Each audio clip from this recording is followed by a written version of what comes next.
Num piscar de olhos, uma vida repleta de aventuras, cheia de histórias coloridas de experiências, família e amor pode, de repente, assumir um tom mais sombrio de cinza. A cada dia que passa, a ausência de quem mais amamos lança uma escuridão sufocante. Até que, eventualmente, a luz da esperança se apaga de vez, restando perguntas onde pessoas deveriam estar. Número 10. Myrtle Polk tem sido um pilar da comunidade de Dallas por mais de 40 anos. Ela ensinou nas escolas do Igreja Adventista do Sétimo Dia e por pouco mais de 30 anos foi uma membro devota da igreja local. Myrtle foi casada por 58 anos com o mesmo homem com quem se casou aos 30. Infelizmente, o marido dela faleceu em 2010, deixando sua amada esposa quase sozinha. Mesmo morando sozinha, Myrtle encontrou companhia na comunidade que cuidava há anos. Agora era a vez deles cuidarem dela. Aos 88 anos, Dona Myrtle começou a mostrar sinais de demência em 2024, mas seguia funcional com bastante ajuda. A família dela não percebeu nada particularmente fora do comum naquele ano, mas logo as coisas se tornariam fora do comum. Em 8 de junho daquele ano, Myrtle sentou-se na varanda de casa, de onde via o jardim da frente, no quarteirão 1100 da Indian Creek Trail, em Dallas, Texas. Ela trabalhou no jardim e admirava o novo visual enquanto sua filha observava sua felicidade de longe. Uma característica que logo seria envolta em escuridão. Por volta das 21 horas, a mulher conversou com uma amiga ao telefone. Ela disse à amiga que estava ocupada separando roupas para a igreja no dia seguinte, onde nunca iria. Aquela admiração distante e o vínculo amigável seriam a última vez que alguém veria ou ouviria Myrtle. Ela desapareceu em algum momento entre as 21h daquela noite e a manhã seguinte. Sentado nos bancos da animada Igreja Batista Singing Hills, estava o filho dela, que ficou imediatamente preocupado com a ausência da mãe. Após investigar, ele viu que ela também não estava em casa e registrou seu desaparecimento. No dia 10 de junho, um alerta prateado foi emitido para uma mulher agora desaparecida, e as autoridades correram para investigar. Os esforços iniciais mostraram que o Lexus ES 330 preto 2004 de Myrtle também sumiu. A falta do carro sugeriu que Myrtle saiu de casa dirigindo para ir à igreja, mas acabou se perdendo ou teve algum problema no caminho. Apesar de buscas e investigações, as autoridades não avançaram naquele ano. Não havia pistas, avistamentos ou informações. Myrtle desaparecera. Um tempo significativo se passaria antes que o próximo avanço finalmente acontecesse. Nessa altura, muitos já tinham esquecido a mulher desaparecida, exceto família e amigos que ainda sofriam com sua ausência. Em 4 de novembro de 2025, o carro de Myrtle foi finalmente encontrado, mas sua localização não era promissora. Ele estava submerso no 5 Mile Creek, perto da Wagon Wheel Trail e da South Lancaster Road. Ele estava a mais de 100 metros da estrada mais próxima. Como Myrtle provavelmente estava dentro, começaram logo a remover o veículo do riacho. Ao fazer isso, o mistério só aumentou.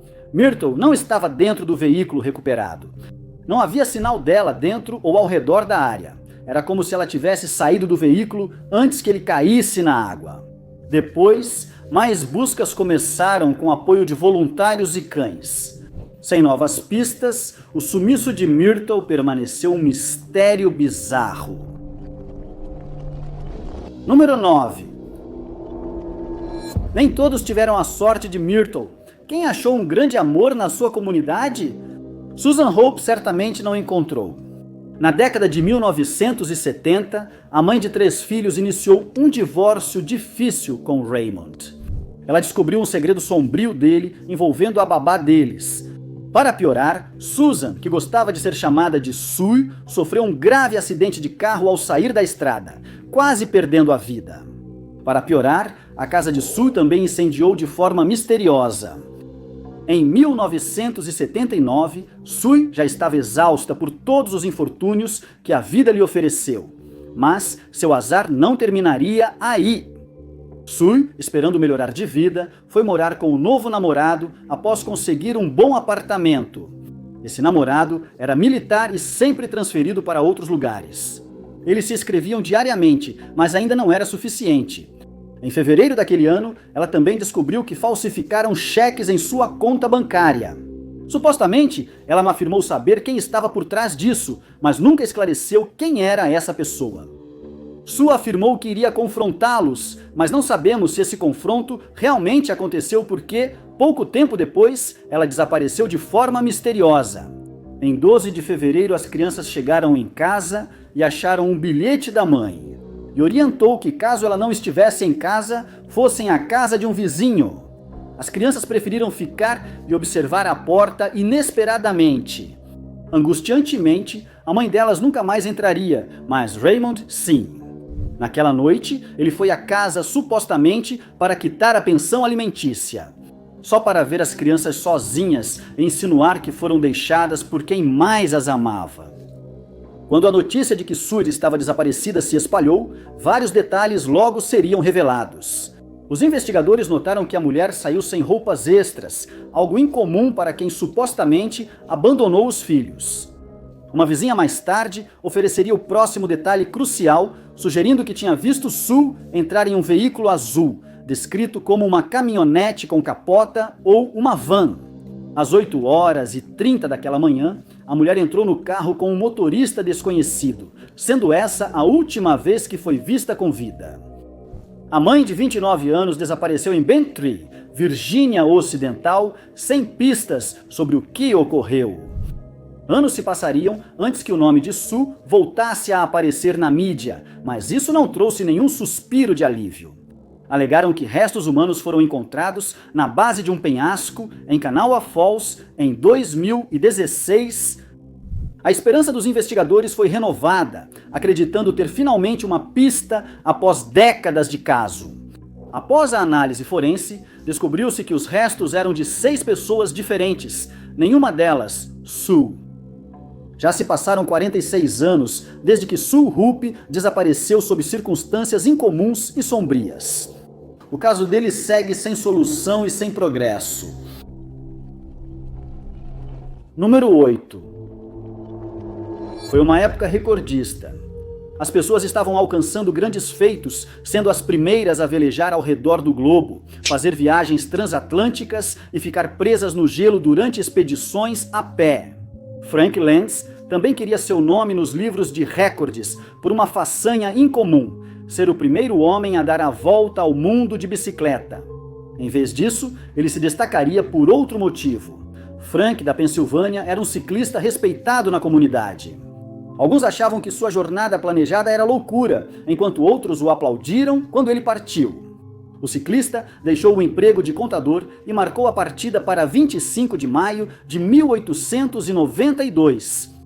Ele montou na bicicleta em Pittsburgh, preparando-se para a jornada de 2 anos, uma aventura sem retorno. A rota de Frank o levaria a viajar pela América do Norte por vários meses antes de atravessar o oceano rumo à Ásia, onde a jornada de 20.000 milhas de bicicleta continuaria. Do Japão, ele seguiu para a China, depois para a Birmânia, Índia e Pérsia. Nessa época já era 1894. Quando Frank deixou a Pérsia, ele se preparou para sua etapa final pela Europa. Frank chegou a Tabri, no Irã, em maio, com o próximo destino a 450 quilômetros. Ele deveria chegar em Uzurum, na Turquia, mas nunca chegou. Frank acabou se tornando um mistério duradouro, ganhando o apelido de Ciclista Perdido. Acredita-se que ele desapareceu misteriosamente em algum lugar na região remota do Rio Turco, mas ninguém saberia disso ainda. Só no final do verão que familiares e amigos começaram a ficar preocupados. Eles não tinham notícias de Frank há tempos e não parecia que ele voltaria.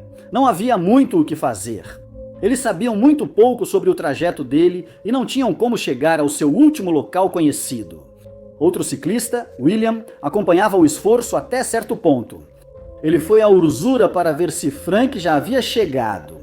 William soube que o homem que procurava passou por uma vila quando, provavelmente, se encontraram. Em meio ao conflito crescente, infelizmente, ele escolheu o momento errado para atravessar o Irã. Enquanto os massacres armênios estavam em andamento, o Império Otomano já havia sido responsável por várias milhares de mortes de americanos. Frank pode ter sido pego no fogo cruzado sem que amigos e familiares soubessem. Também foi sugerido que o homem pode ter sido vítima de um crime mais intencional, talvez tendo encontrado pessoas perigosas durante sua jornada. Apesar das informações, William, especialistas e investigadores não conseguiram determinar se Frank teve um fim trágico ou se estava simplesmente perdido. Número 7.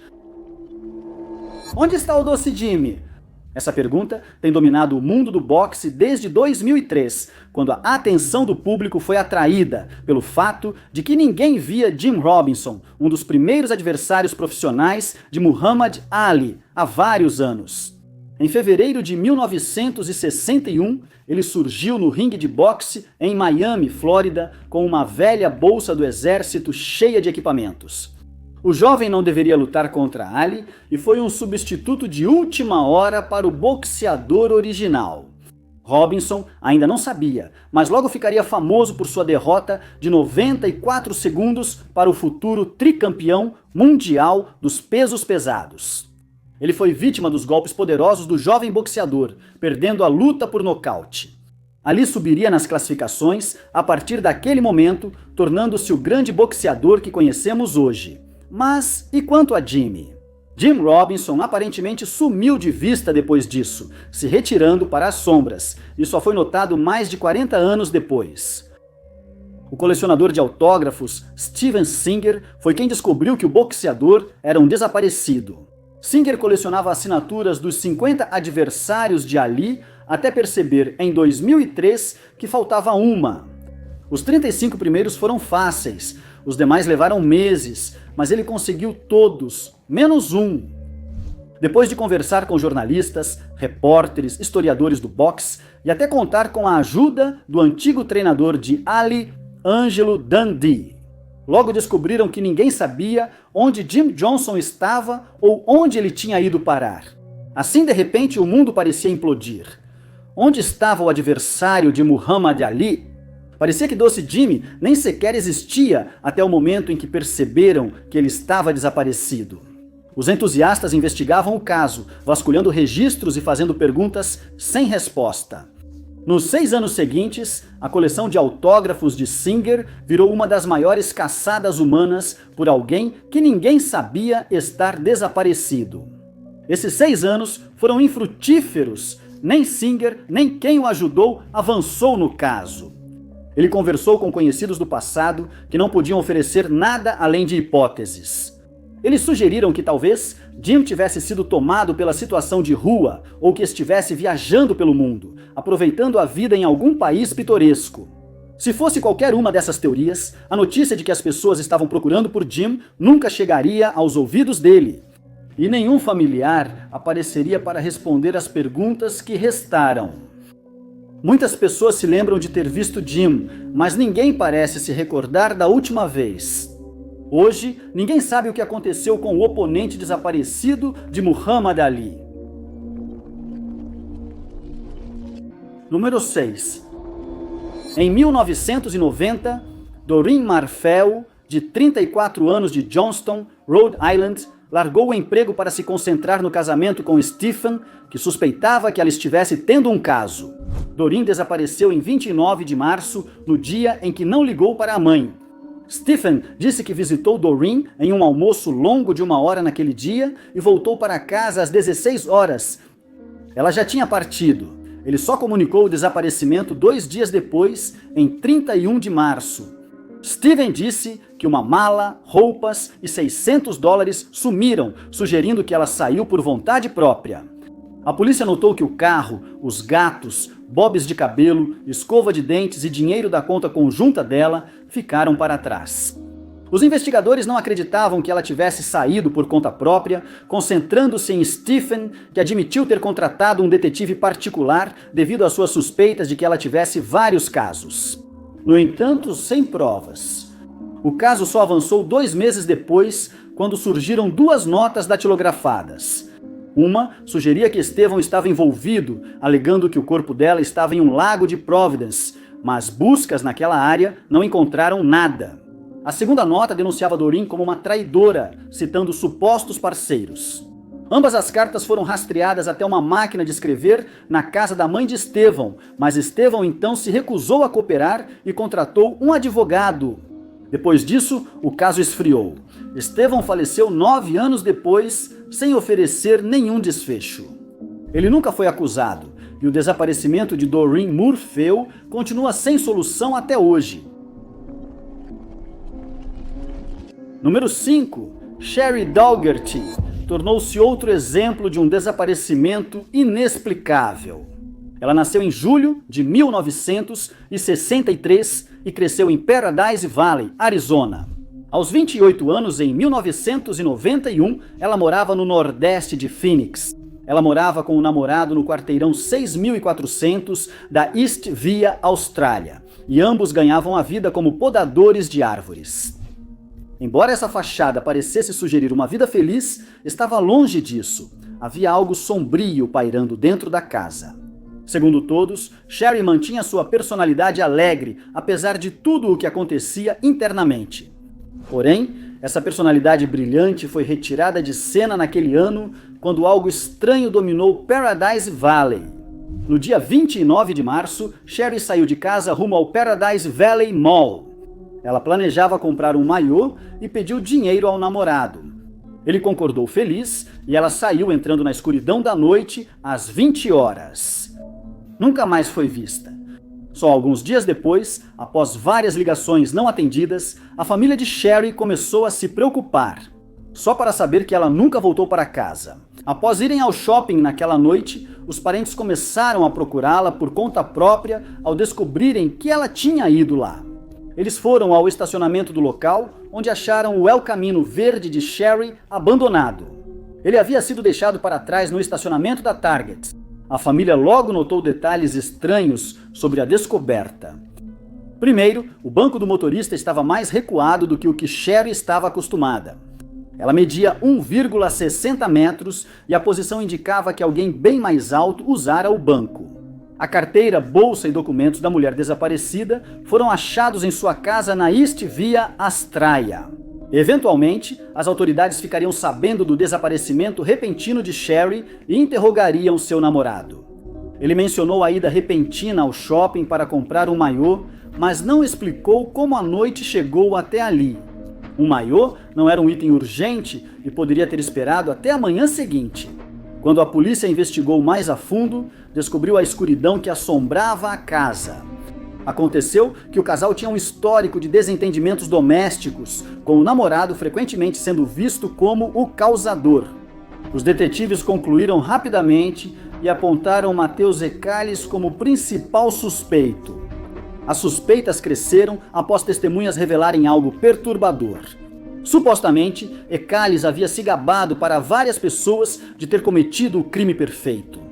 Ele disse que matou Sherry e a jogou em uma trituradora de madeira. Nenhuma evidência dessa alegação foi encontrada e a polícia não conseguiu confirmar se ela estava morta. Aparentemente não havia nada que indicasse que esse fosse o caso. Um ano depois, Ecales foi preso novamente por dirigir alcoolizado em 1995 por agressão, violações de entorpecentes e, pelo mesmo motivo, em 99 e 2007. Nos anos seguintes, o caso de Sherry Daugherty permaneceu adormecido até um comunicado de imprensa inesperado em março de 2016. A TAR News alegou que a polícia de Phoenix poderia estar perto de fazer uma prisão no caso. Não deram mais detalhes. Mas quase uma década depois, ainda não há ninguém que tenha sido acusado pelo desaparecimento. Número 4. O nome Lloyd Lionel Gaines pode não ser muito conhecido, mas 3 meses antes de desaparecer, ele era uma figura importante. Lloyd venceu na Suprema Corte dos Estados Unidos da América, que obrigou o Missouri a aceitá-lo na Faculdade de Direito ou criar uma escola separada, mas igual para afro-americanos. Foi a batalha judicial de 3 anos de Lloyd que acabaria abrindo caminho para a dessegregação das universidades em todo o país, e ele pôde realizar seu sonho de se tornar advogado. Infelizmente, logo após o caso ser decidido a seu favor, o sonho de Lloyd se transformaria em um pesadelo. Numa noite chuvosa de março de 1939, Lloyd saiu de casa em St. Louis e disse ao porteiro que estava apenas saindo para uma rápida ida às compras para comprar selos.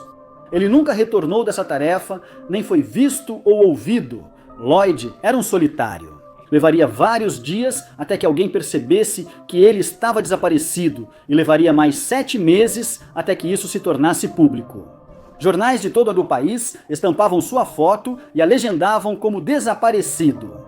Esse esforço não trouxe pistas, e nos meses seguintes surgiram rumores sobre o desaparecimento repentino de Lloyd.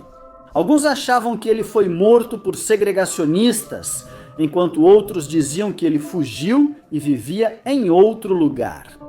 Avistamentos esporádicos colocaram Lloyd em Nova York como professor e na Cidade do México, depois que ele teria sido subornado para desistir do processo que estava movendo. Nenhuma dessas alegações foi comprovada. Considerando a época em que o desaparecimento de Lloyd ocorreu, a polícia nunca investigaria o caso. Não está claro se a família dele procurou a polícia para registrar ocorrência de desaparecimento. A maioria dos parentes dele ainda mora na região, esperando por uma novidade que talvez nunca aconteça. Em 1951, o repórter Edward T. Clayton publicou um artigo sobre o caso. Seu relatório é a investigação mais completa sobre o sumiço de Lloyd, mas não confirmou de forma definitiva o que ocorreu com os ativistas desaparecidos. A essa altura, todas as evidências já sumiram e o caso seguirá como mais um desaparecimento sem solução. Mistério. Número 3. Jay Brooke, de Houma, Louisiana, era muito querido em sua comunidade. Há 3 décadas, ele trabalha como vendedor na loja de roupas local. Ele era divorciado e tinha 3 filhas.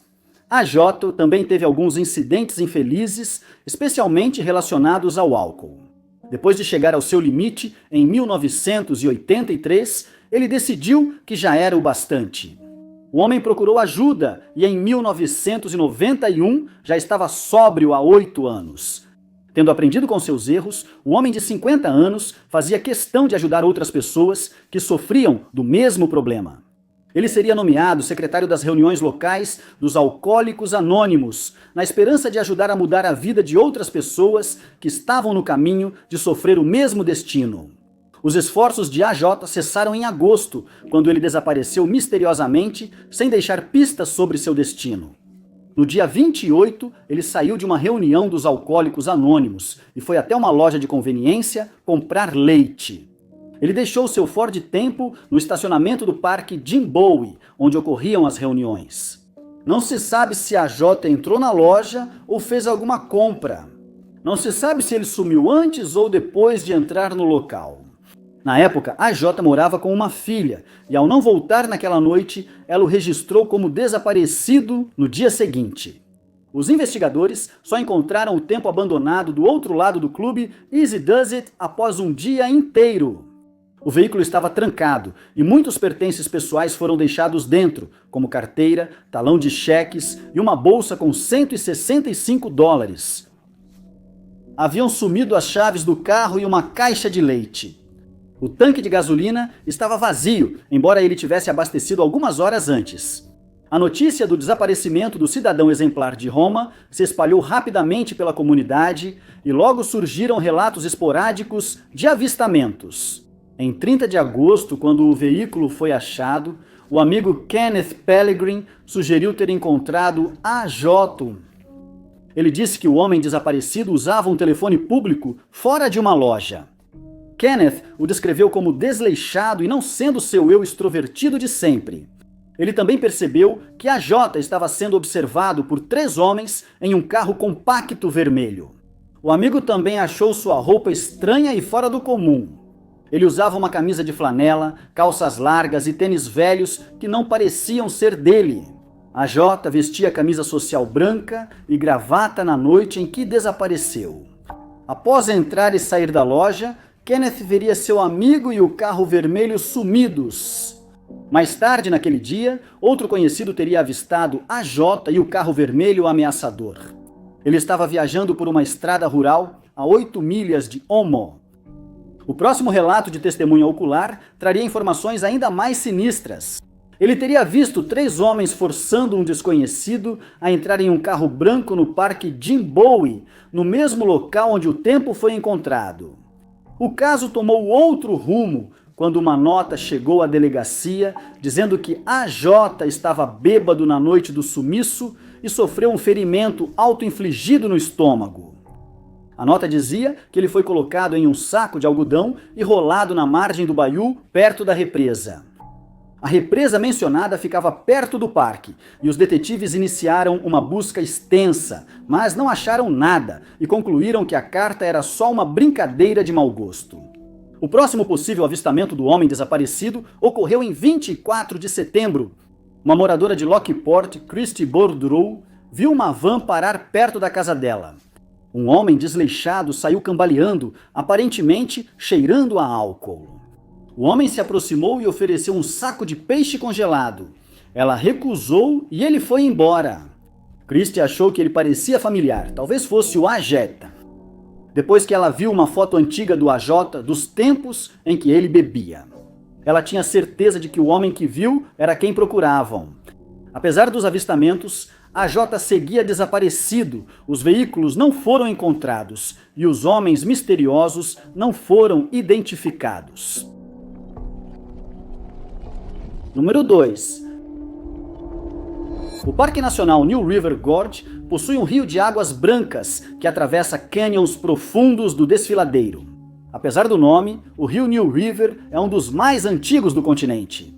O parque em si abrange mais de 70 mil acres e oferece inúmeras oportunidades cênicas. Embora seja bonito, este parque, assim como muitos outros, é perigoso e implacável. Vários desaparecimentos aconteceram aqui ao longo dos anos. E foi exatamente neste local que Jasmine Michelle Cruz foi vista pela última vez correndo antes de desaparecer no nada. Jasmine Michelle Cruz, de 30 anos, estava visitando sua mãe em 1º de abril de 2016.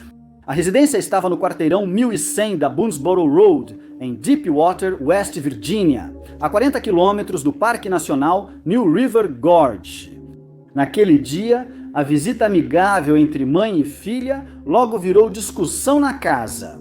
Nunca ficou claro qual era o motivo do desentendimento, mas bastou para a mulher sair correndo para a floresta, rumo à reserva.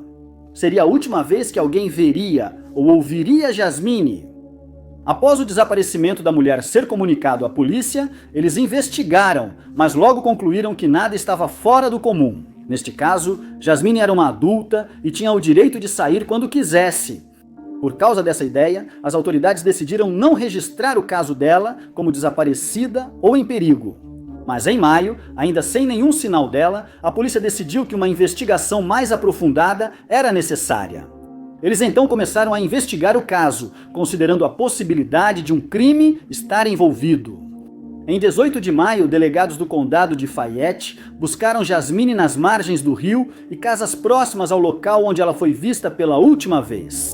Os delegados foram auxiliados pelas unidades caninas do Grupo de Busca e Resgate da Virgínia Ocidental.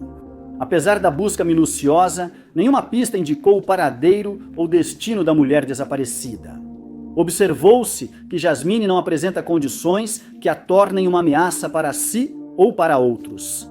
Devido à proximidade com o Parque Nacional New River Gorge, autoridades acreditam que ela pode ter se perdido na reserva. Mas uma busca pela extensão não foi realizada e o caso permanece frustrantemente sem solução. Número 1. Em 27 de fevereiro de 1989, funcionários de uma empresa de molduras em Norcross, Geórgia, encontraram o prédio alagado pelos sprinklers após um incêndio na estação de trabalho da programadora Lisa Geis. A jovem de 26 anos havia trabalhado sozinha no dia anterior. A área estava queimada e uma descoberta sinistra foi feita. Fluido vital acumulado na mesa de Lisa foi diluído e comprometido pelos sprinklers, e Lisa sumiu. A polícia encontrou um batente de porta de 5 quilos coberto por fluido vermelho em uma área arborizada próxima, suspeitando ser uma possível arma. A bolsa de Lisa, com tudo menos as chaves do carro, foi achada em um telhado próximo após o pager tocar. O Nissan Pulsar 1983 dela foi achado a um quarteirão dali. Investigadores acharam tentativas de apagar dados do computador da empresa, fluido vital em um veículo da empresa e um carrinho de correspondência manchado de vermelho. Apesar das evidências, Lisa e seu corpo não foram encontrados. Os detetives investigaram um ex-funcionário demitido, que falsificou o currículo e estava em liberdade condicional por desfalque. Especula-se que ele entrou para apagar arquivos, encontrando Lisa inesperadamente, que a polícia acredita ter sido assassinada e depois foi removida. O luminol no BMW do suspeito achou vestígios, mas foi inconclusivo. Anos depois, a esposa do suspeito sugeriu que Lisa foi descartada em um dos poços da propriedade deles. Mas uma busca não encontrou nada. O caso de Lisa Gaze continua sem solução. Ninguém foi preso. A família acredita que ela não teria saído antes do casamento, previsto para poucas semanas. Obrigado por assistirem. Se gostaram do vídeo, não esqueçam de curtir. Não se esqueçam de se inscrever e ativar o sininho para acompanhar nossos próximos vídeos. Meu nome é Top 5 Desconhecidos e até o próximo vídeo.